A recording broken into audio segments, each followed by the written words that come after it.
Hey there, Mr. Terrier, high school history teacher. Welcome back to another History Teacher X video. Hey, remember to subscribe to my brand new channel, Mr. Terrier Originals. We got some fun, funny, informative, and very thought-provoking content that is rolling out every day right now. Again, channel's called Mr. Terrier Originals. It's linked down below. All right, today's video is blowing up the algorithm, and I really want to know why. The video is called Every U.S. President's Death Explained in 21 Minutes. So it's been 2 months since this video has come out. It has 2.5 million views. And this is by a channel called Agent Flappy, who has right now just 29,000 subs. So if you like this video, make sure that you subscribe to the channel. The original video will be linked down below. All right, so let's see what's all the fuss about. Here we go. From eating raw cherries to contaminated water at the White House, there's gonna be a lot of assassinated in broad daylight. Interesting ones for me, other than the is how every U.S. president died and their final words. I don't know a lot and about spoiler, while some left an epic message, others talked about soup.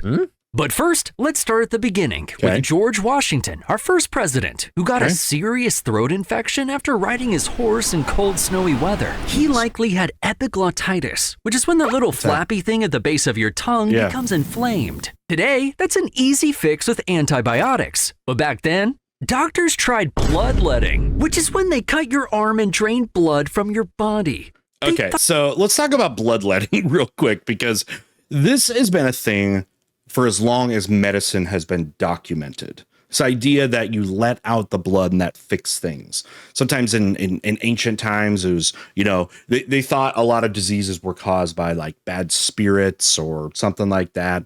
And like the bloodletting would literally like drain it out of you. Fast forward to the plague, and they thought that that would happen, that the poison or whatever it is inside of you would come out. In fact, that was incredibly the wrong way to deal with the plague, because the germs in the blood spread all over the place, and it had the exact opposite effect. Amazing that we're still kind of doing that, you know, this late into history with Washington. Thought it would somehow help, but it ended up making things way worse. And it's believed Washington lost 80 ounces of blood. That's like 6 Red Bulls. It's a lot for an old guy. He told his doctor, "I die hard, but I'm not afraid to go." And as he struggled to breathe, his final words were, "'Tis well." But if you thought that was dramatic, this is the most insane coincidence in U.S. history. Okay. What are have you guys ever thought about what your dying breaths could be? "'Tis," you know, Washington, "'tis well." Let me know what your dying wishes are. Or not your dying wishes, your dying phrases. Let's see what you guys got. Let me know in the comments. Where John Adams and Thomas Jefferson, the second and third presidents, died on the exact same day. They started out as friends and revolutionary bros. Jefferson wrote the Declaration of Independence, and Adams helped defend it. Squad goals.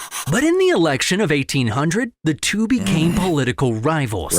Then, after a decade of not speaking, Adams and Jefferson reconnected as pen pals and became besties again.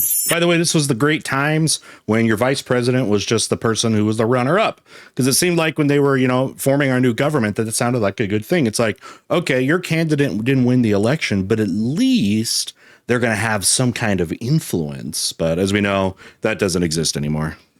Do you think that should be a thing? Should we go back to that? What benefits do you think they're going to have? Let's weigh the pros and cons. However, on July 4th, 1826, exactly 50 years after signing the Declaration of Independence, the spookiest thing happened. Jefferson grew ill from diarrhea, pneumonia, and a kidney infection. And on the night before his death, he asked, "Is it the 4th?" When they told him not yet, he held on for one more day.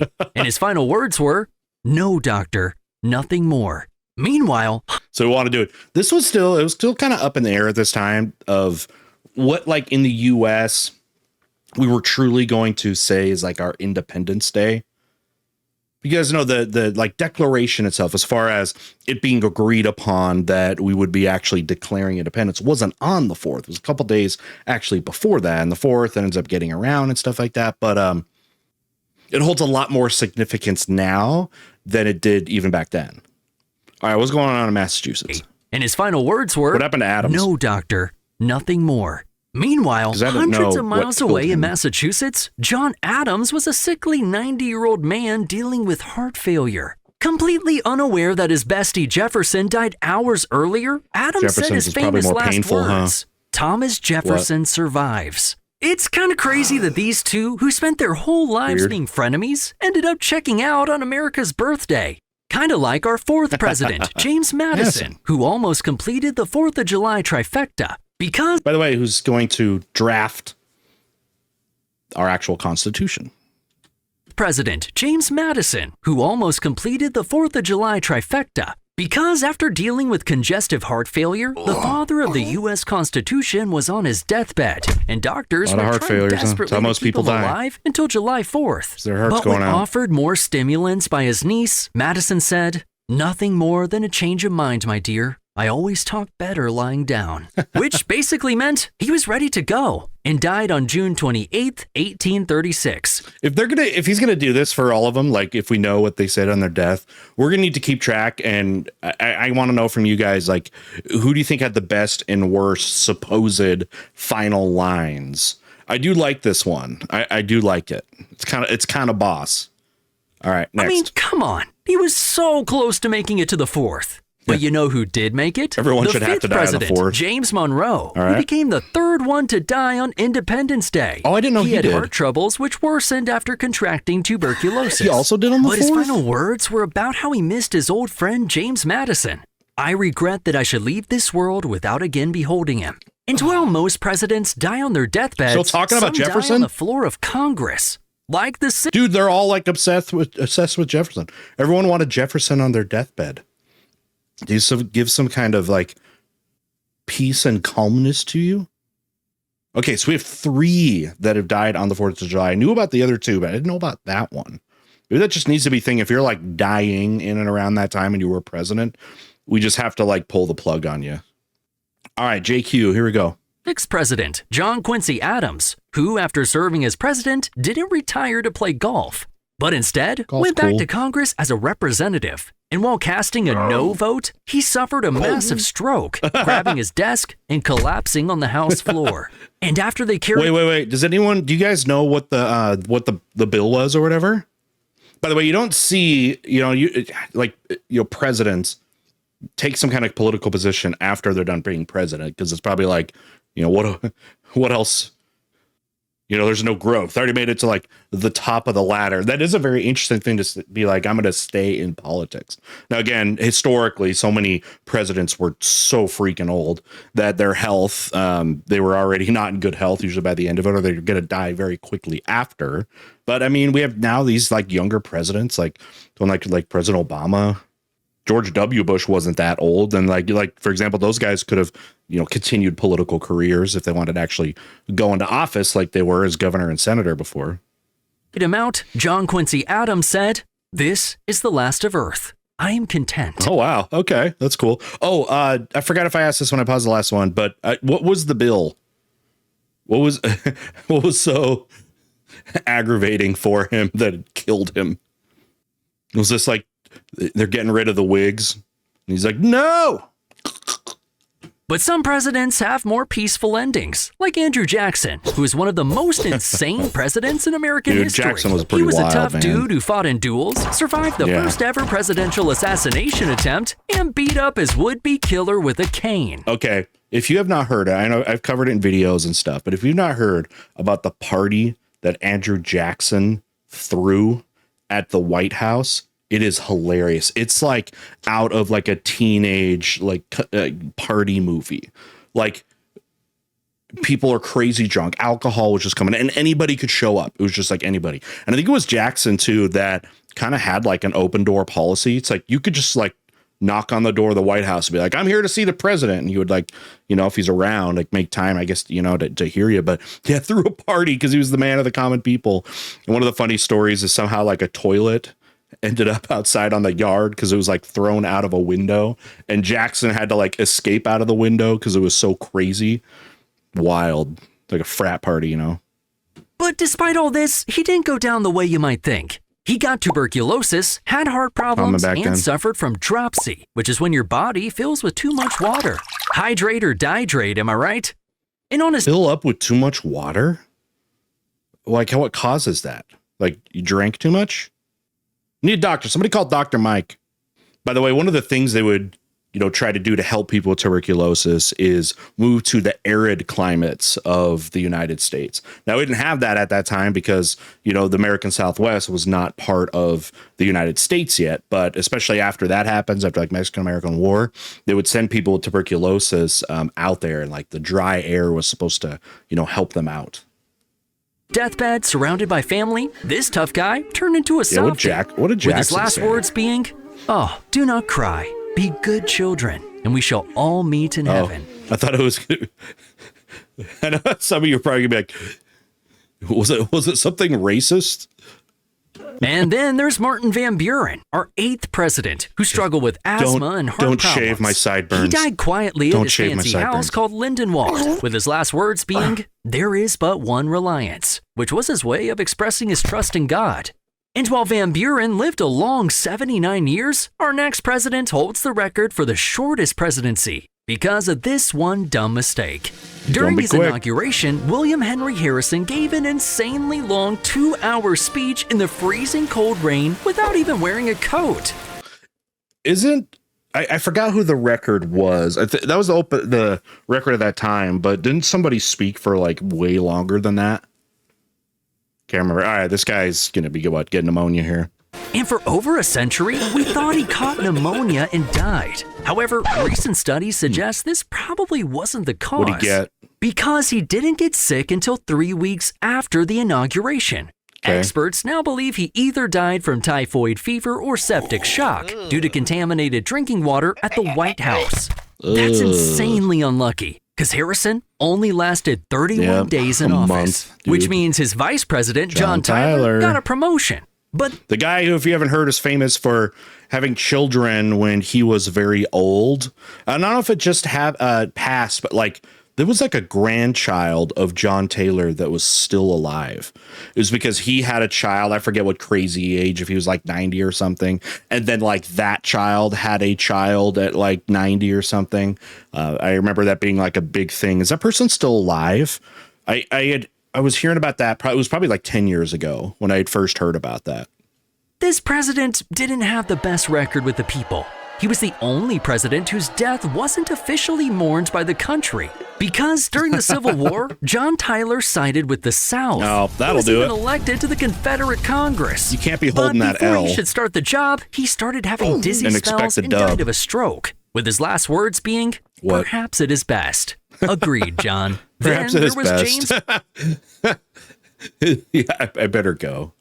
All right, Polk.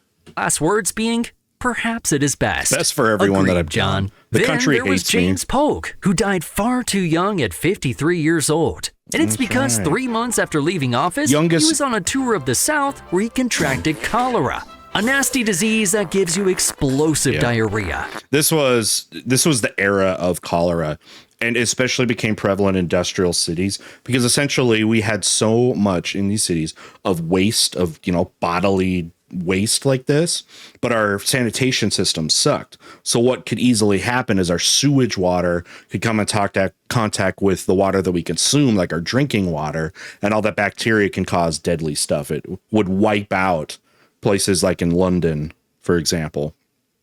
Recontracted cholera, a nasty disease that gives you explosive diarrhea. But despite the circumstances, he Poop your went out guts as a out, romantic, literally. with his last words to his wife being, "I love you, Sarah. For all eternity, I love you." And I'm sorry for the mess. I'm not crying.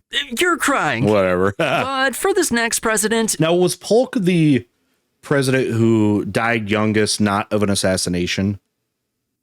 I want to say yes, right? I can't think. If there's one else, let me know. Not of assassination. So, can't do Kennedy. You might be laughing, because Zachary Taylor died from eating too many cherries and drinking too much milk. Or did he? During a 4th of July celebration in the sweltering Another 4th of heat July of DC, disaster? Zachary Taylor desperately needed to cool off. So he ran into the White House, ate a bowl of raw cherries, and drank several glasses of milk. The problem was, food safety was basically non-existent back then. What was wrong with the cherries? Taylor came down with gastroenteritis and died 3 days later. Sounds similar with the cholera. Just back in those days, I think you just pooped your literal guts out. However, many believe Zachary Taylor was poisoned because he was the current president when this went down, and pre-Civil War tensions were rising. But when forensic scientists looked at his body in the 90s, they found nothing fishy.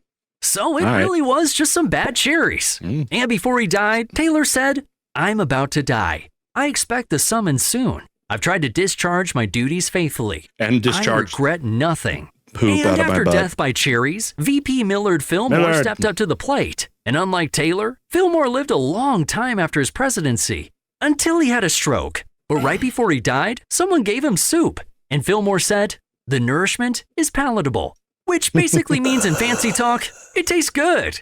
5 stars for the soup. Yeah. But our next president had one of the saddest What does soup have to do with his deaths ever. death, though? Just weeks before taking office, Franklin Pierce's son was killed in a horrific train accident. Ooh, I didn't know that. This sent Pierce on a downward spiral of depression. You start drinking? He started drinking too much, became an alcoholic, and destroyed his liver with a disease called cirrhosis. Damn. He died after losing re-election, and nobody wrote down his last words because he was all alone. Because they didn't make sense because he was so drunk. Dang, that's sad. And unfortunately, the downward spiral of America continued with the next president, James Buchanan. This is that era of presidents that everyone hates. You know, the last like 4 or 5 or so before the Civil War, because you know people blame them for not, like, I guess, fixing the country before the Civil War. When what a lot of these guys did was just trying to like hold the two sides away from each other so they didn't rip each other's heads off, or just kind of kicking the slavery can, I guess, down the proverbial street. Maybe none so more than Buchanan, who many view as one of the worst presidents because the Civil War was coming and he did nothing to stop it. Buchanan died of a bad respiratory infection, although some believe he fell victim to the mysterious National Hotel Disease outbreak. What is But that? That's just rumors. He Bed went bugs? out proclaiming, "O Lord God Almighty, as God wilt." But you know what they say, weak men create hard times, and hard times create strong men. Which All right, leads us to Abe. this tall drink of water with the top hat, Abraham Lincoln. Does Abraham get blamed for not preventing the Civil War? I guess fighting it. I guess letting the South go. All right, Abe. One of the greatest presidents in American history. Well, we know he died. Although the Confederate South might disagree. Because while watching a play at Ford's Theater, Abraham Lincoln was shot in the head by John Wilkes Yup. Booth. And unfortunately, couldn't leave us with any words of Wait, he wisdom. didn't do the thing? He's got to jump over the balcony onto the stage where he like breaks his foot or whatever. Sic semper tyrannis, right? Runs off. It's amazing that they didn't catch him for days. Pretty amazing. I mean, I guess it just all happened so fast. He was able to kind of get away. You know, it's something I'd forgotten until it had come across again in something I was watching, was how William Seward was killed on that same night. Kind of like a larger plot. They're going out here and taking out, you know, these Union government leaders. Instead, his final words were a casual reassurance to his wife in the theater box. She won't think anything about it. He was referring to what a friends might think of them holding hands at the theater. Scandalous. Oh, okay. So But it was after after he was Lincoln's shot. crazy assassination, Before he was Andrew shot. Johnson took over, and he wasn't exactly popular. Congress tried to kick him out of the office with impeachment. And years he was an interesting hire, I feel like, because with him winning, with Lincoln going for re-election, right? He picks him. He's supposed to be like, you know, maybe because he's a Southerner, that it might like win some of those kind of votes. I don't know if it's like you consider him like the Southern fence sitters or whatever. He's a DEI hire, I guess.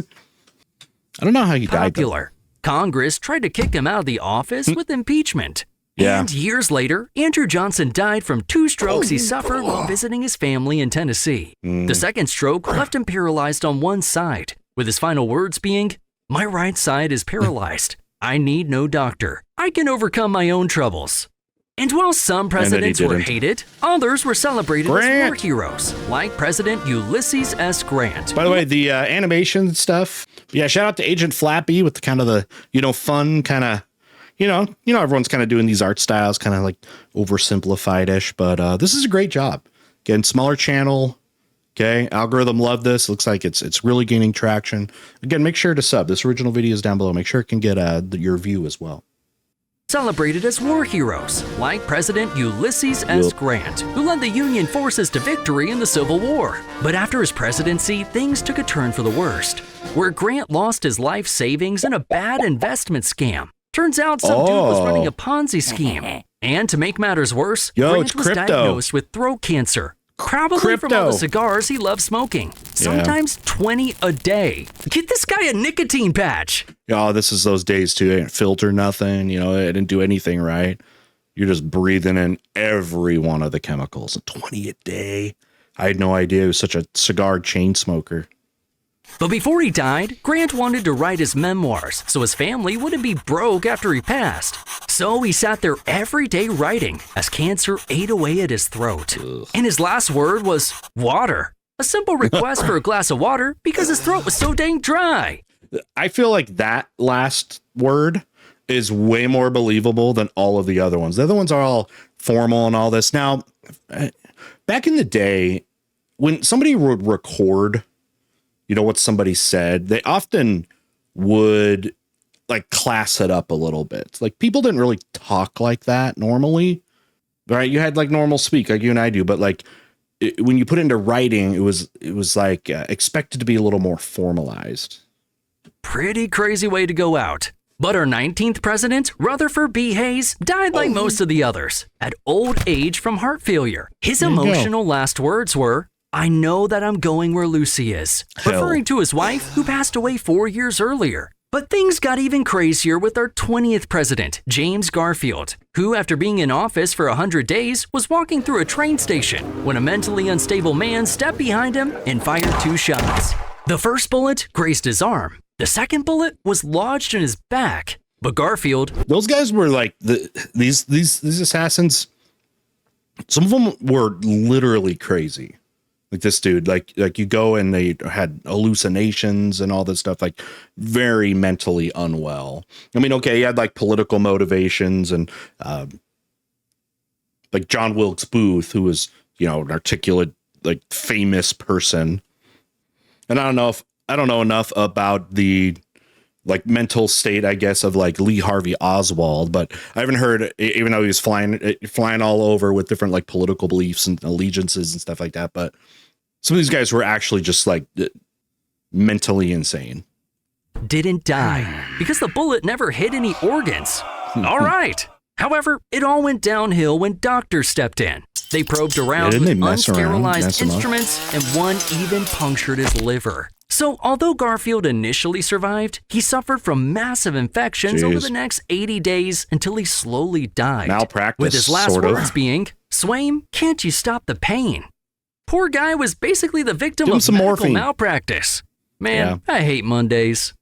Garfield was succeeded by Chester A. Arthur, who eventually suffered from Bright's disease, which is kidney failure, and died from a stroke at 57. No definitive last words were recorded. It's not that old either. But some say he whispered, "Life is not worth living."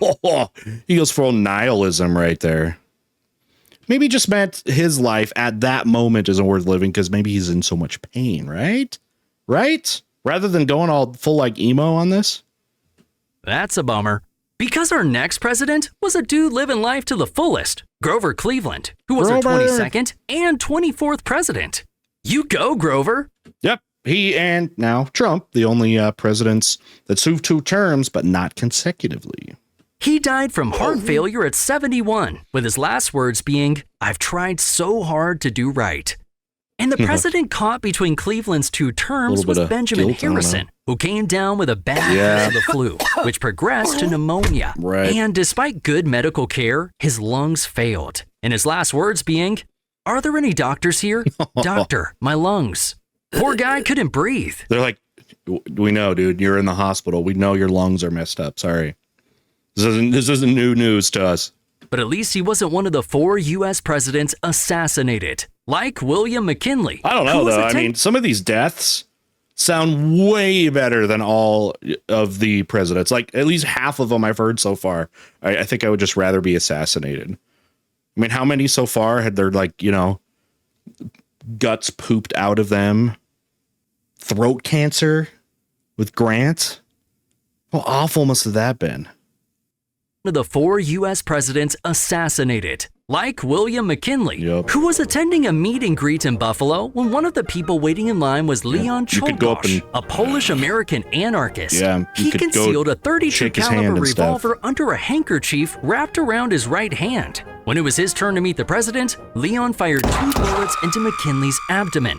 You know, this ends up being one of the interesting sort of almost like political backfires kind of in a way, because Teddy Roosevelt, a young Teddy, was an up and comer, and to kind of, shut him up, throwing Teddy as his vice president, because, in those days, the vice president, the position was still not one that was like real as respected. Like today, you see vice presidents that go on to be president.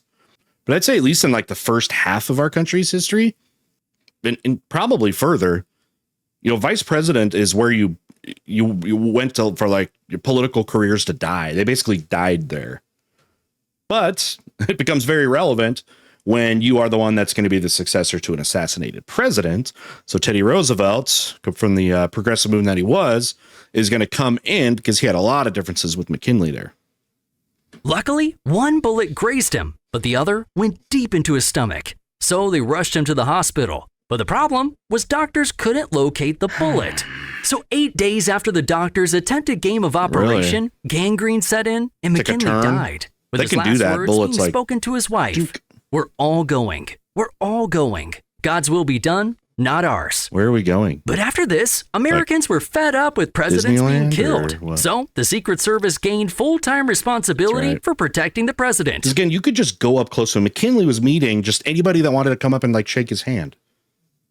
He was in, Buffalo, right? Wasn't it like a convention, if I remember right? Expo.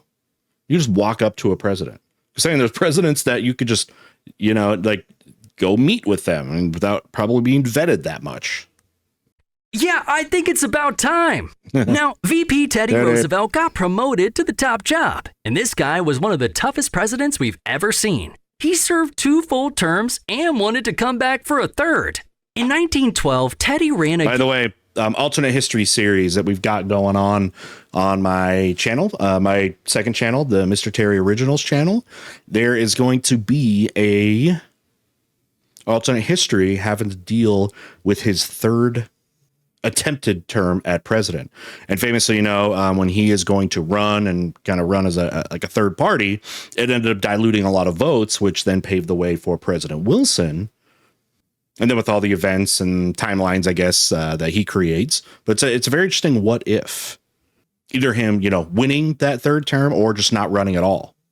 Look out for that one pretty soon. I think it's going to be it's not going to be the next alternate history video, but maybe the one after that. It's being worked on right now. in as a third-party candidate for the Bull Moose Party. And when stepping out of his hotel to give a speech, he was shot in the chest. However, he didn't die. In fact, he got right back up and gave an 84-minute speech with a bullet lodged in his chest. That's pretty wild. Teddy went on to live another 6 years, where he led a deadly expedition through the Amazon rainforest. And once again, almost died. I always thought Roosevelt was interesting for the fact that, they come from like urban elite, New York and all that. But then he, loved kind of the wilderness, one sad thing about him is his wife and mother died on the same day, which was incredibly depressing. And he kind of disappeared for a while, for months and even a couple years, I think, going out to like Montana and stuff. Cause he loved being out there to kind of, just refresh himself. And then he finally gets kind of called back into duty and resurrects his political career. But yeah, you kind of have these city boys that actually thrive out in the wilderness. That was probably good timing because one of the things, Teddy Roosevelt's known for is really helping create our national parks and protecting those. This time from a leg infection, weight loss, and malaria. And many believe this permanently weakened him. Because at 60 years old, Teddy died from a blood clot in his sleep, with his last words being, "Put out the light, James." Yeah. Man, pour one out for Teddy. He was an unhealthy child, too. They didn't think he would be able to move much and being as athletic as he was, but he ends up being what was he, like a wrestler or something? And he really proved a lot of doctors wrong because he was a sickly child. Because while some presidents are warriors, others are William Howard Taft. The president famous for being so fat, he got stuck in his bathtub. Which I guess, I hate the things that are so funny that we have about presidents, but there's like, no confirmed evidence about this. I want to believe he got stuck in a bathtub. I want to believe that Teddy Roosevelt rode a moose. I want all the things, okay? Charming. But believe it or not, that's not how he died. At only 5'11", William Taft ballooned to over 300 pounds, which strained his heart. And although he lost a great deal of weight, the getting that kind of weight back those days. With Taft dying from heart failure at 72. It's a lot easier to get fat now. And his final words weren't recorded, so we'll just have to use our imagination. Woodrow. Did you say is a donut? I was thinking like Homer Simpson, just donut. And his final words weren't recorded, so we'll just have to use our imagination. The guy dies Woodrow right after Wilson his presidency. never fully recovered from a massive stroke he suffered while in office. Unfortunately, he lived his final years partially paralyzed, with his last words being, "I am a broken piece of machinery." One of the things that they say about that he really needed to be resting pretty much, from that stroke, and after his presidency, is over. But he was really trying to strongly campaign around the country for the United States joining the League of Nations, which he had proposed, in the Treaty of Versailles that ended World War. And so people think that really did a number on his health because, in those days, traveling long distance stuff was not easy. It's not as comfortable like it is today. And somebody that's, older and was a stroke victim might have accelerated that. And unfortunately for him, the U.S. never does join it, which... Say what you will about the United States not joining the League of Nations, that weakened it to the point where it became a kind of powerless institution during the rise of dictators that bring us to World War II. By the way, another alternate history scenario we have is being written right now, and it's what if his 14 points all went into the Treaty of Versailles? What effect would that have go in the future? Would there be a World War II? When the machine is broken, I am ready. But at least this dude died after being president. Unlike Warren G. Harding, who was dealing with corruption scandals while president. So in an effort to rebuild public trust, he went on a cross-country speaking tour. But the situation was so dang stressful, he developed pneumonia. And while resting in bed with his wife reading the paper, Harding died from a heart attack. Poor guy's last words were, "That's good. Go on, read some more." And his VP Calvin Coolidge became the next president, who, after a few years of leaving office, died suddenly of a heart attack at age 60. Silent Cal was famous. Man, you're seeing all these, like, they're not that old, right? 60, you're dying of just dropping dead of heart attacks. It's like life is so fleeting. Died suddenly of a heart attack at age 60. Silent Cal was famously super quiet, so upon news of his death, Dorothy Parker joked, "How can they tell?" Cal's last words were, "Good morning, Robert," a simple greeting to a worker in his home. It was Robert. Okay. Did we really vet Robert? He's the last one that was spoken to. And then Coolidge just dies of a heart attack at the young age of 60. I'm a little sus. Presidents' lives are cut short. Others live a long life, like Herbert Hoover, who was the second president to reach 90 since John Adams. Oh, is that right? Hoover eventually died of internal bleeding, but because he was so weak, no last words were ever documented. How do you just get Franklin internal D. Roosevelt, who was elected president of the United States a ridiculous 4 times in a row. I mean, leave some for the rest of us. I like how they had the hands. They went to 3 fingers or whatever, and then he's got the two. All right, polio is going to get this guy. But by his 4th term, FDR's health was falling apart.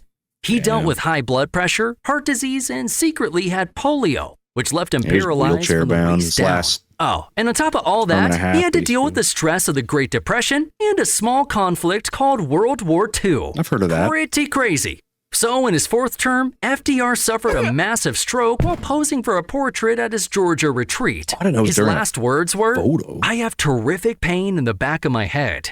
which means VP Or Harry Truman. not a photo, but a painting. Well, I didn't know that. Truman had his paint in the back of my head. So these are the things that I would think you would hear more about, these people that die, of health complications with that. Wonder if he had like an aneurysm or something. Interestingly, there in April of 1945, 3 big figures of World War II are going to die all in that same month. FDR, Benito Mussolini, and the mustache man himself, Adolf Hitler. Crazy time, huh? All right, Truman. Truman became the next president, and he lived for several more decades until he was hospitalized at 88 years old from pneumonia. Truman's condition worsened as multiple organs failed Liquid and fills he the slipped into a lungs. coma. And because he was in a coma, no last words were recorded when he died. On the other hand, we know the exact last words of Dwight D. Eisenhower, and they were pretty direct. After a long history of heart attacks and strokes, Eisenhower was hospitalized at the famous Walter Reed Hospital. He ultimately died from congestive heart failure, with his last words being, "I want to go. God take me." Sometimes presidents are ready to go, while others are taken far too soon. Like President John F. Kennedy, who was famously riding in an open motorcade in Dealey Plaza when a sniper's bullet struck his head, killing him in an instant. Oh, they did the thing with splattering over Jackie and everything. Oh my gosh. This thing was so like peaceful and kind and like, hey, maybe I could, maybe even show this in like a 6th grade social studies class, but then boom. I mean, he could have done more. He could have done the brain matter that actually went all over the place. All right. Zapruder film. Y'all have seen it. In motorcade in Dealey Plaza when a sniper's bullet struck his head, killing him in an instant. Now, we're not going to get into all the theories about who really killed JFK, Get it all of but them. most believe the main dude responsible was Lee Harvey Oswald, who was murdered himself just 3 days later. Which made it even worse. Even more suspicious. Yeah. But before the assassination, Nellie Connolly was sitting in the middle row when she told JFK, "Mr. President, you can't say Dallas doesn't love you." And JFK responded, "No, you certainly can't." Got a campaign down in the South, right? That's why he chose Lyndon B. Johnson, who was a Texas Democrat. You can see a lot of voting patterns start to change here not long after LBJ. Which actually goes in pretty nicely. Well, we're going to get Nixon. We got to get LBJ here, but as the Southern strategy is going to start to kick up. Growth of the Republican Party down in the South. Just seconds before he was shot. At just 46 years old, Kennedy was the youngest president ever killed in American history. And elected, youngest elected. Although Teddy Roosevelt, I believe, was younger when he became president. But remember, he became president from, an assassination. His place was Lyndon B. Johnson, who died 10 years later when he had a massive heart attack at his Texas ranch. And as he felt it come on, he grabbed the telephone and said, "Send Mike immediately," referring to his Secret Service agent. But it was too late. Those were his final words. Where were you, Mike? Dropped dead. Now, Richard Nixon died in a similar fashion. Famous for dealing with Watergate and getting impeached, dude lived a pretty stressful life. But Nixon didn't die until he was 82. After suffering a massive stroke in his home in New Jersey, Nixon yelled, "Help." That was his last word as he was rushed to the hospital and slipped into a coma before finally passing. But I wonder if that was more stressful than the time he resigned from being the president, because the next man up was Gerald Ford. He invented the car. Out the rest of his term. And thanks to modern medicine, Gerald Ford lived to the ripe age of 93 years old when he died from cerebral vascular disease, which is a fancy way of saying blood couldn't flow to his brain. He also struggled with arteriosclerosis, which is that also cause strokes? All of this led to the peaceful passing of Gerald Ford in his California home, where he set the new record for the longest living president in U.S. history. But no last words were made public. His family wanted to keep things private.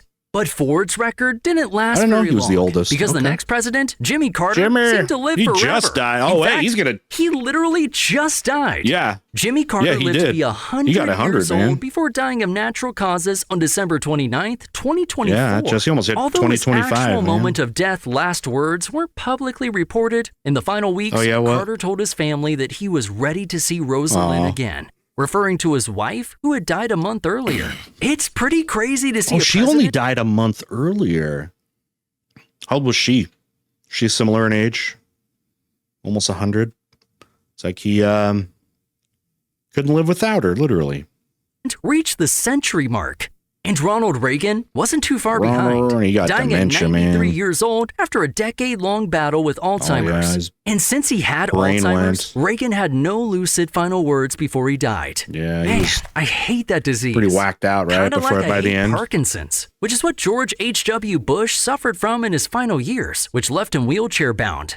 His last phone call was to his son, the other President George Bush, where he said his final words, "I love you too," right before dying at 94 years old. He's old too. But that takes us And to that's it. today, Yep. where 5 presidents remain. Next one's and although it's Clinton, the and most he's- dangerous job in the world, modern-day presidents live longer than ever before. Who's gonna die first? Like the oldest. Okay, you got Clinton, Trump, Biden. Biden has. Didn't they just say he has? Does he have like a cancer or something like that? I would think he would go first. And then Trump's old too. Shout out to the Secret Service and top-notch medical care. Because the average lifespan of presidents went from 70 years old in the 18th and 19th centuries up to 78 years old in the 20th century. Yay. In fact, we have an old guy in office now, Trump's and he the had to oldest. dodge a couple bullets to get there. But if you think that's crazy, The I'll leave oldest. you with the most insane presidential death facts. What? 8 presidents died while in office, 4 Okay. were assassinated, and Right. 4 died from natural causes. The youngest president died at 46, while the oldest president died at 100. Okay. Remarkably, Adams and Jefferson died on the Same day. exact same day. And don't get me started on the insane coincidences between Lincoln and JFK's Oh yeah, those are assassinations. interesting. But I guess we'll save that for You ever heard of those? How they both had like a vice president name, Johnson, and then I can't remember the other ones. Were they 100 years apart too? Their elections were 100 years apart. Bunch of other ones. Remind me down below. differences between Lincoln and JFK's assassinations. But I guess we'll save that for another video. Do it. All right, well, that was a really fun video. A bunch of those things I had either forgotten, and I also learned a whole bunch of things kind of for the first time, because I'll just be honest. If it wasn't some big dramatic death, like somebody dying, I guess, in office or being assassinated, I feel like for the most part, we kind of forget about presidents after, they're president. They kind of drift into obscurity. They, make appearances here and there. Maybe they come out every election cycle and, endorse a candidate. But yeah, we kind of forget them. So, all right. What'd you think of the video? Let me know down below. And again, if you haven't, Mr. Terry Originals, please subscribe. Link down below. You'll love the content. See you next time. Bye.